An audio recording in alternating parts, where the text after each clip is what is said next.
دہشت گردی کی نئی لہر، پشاور پولیس لائنز کی مسجد میں خودکش دھماکے میں اہلکار سمیت 28 افراد شہید اور 150 زخمی۔ خیبر پختونخوا کے دارالحکومت میں پولیس لائنز کے قریب واقع مسجد میں ہونے والے دھماکے میں 28 افراد شہید اور 150 شہری زخمی ہو گئے، جبکہ مزید اموات کا خدشہ ظاہر کیا جا رہا ہے۔ کمشنر پشاور ریاض مسعود نے اموات کی تصدیق کرتے ہوئے کہا ہے کہ مسجد کے اندر ریسکیو آپریشن کیا جا رہا ہے۔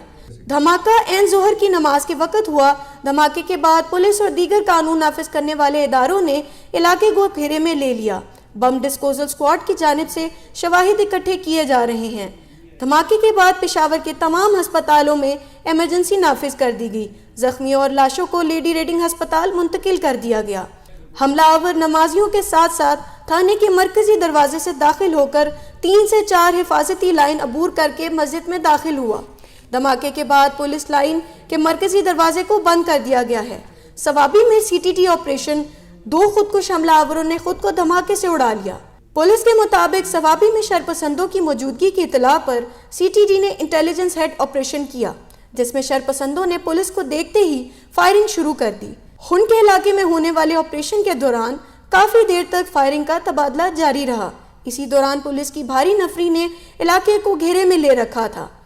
آپریشن کے دوران خودکش حملہ آوروں نے راہ فرار نہ پاتے ہوئے خود کو دھماکے سے اڑا لیا، جبکہ ایک شرپسند کو گرفتار کر کے نامعلوم مقام پر منتقل کر دیا گیا ہے۔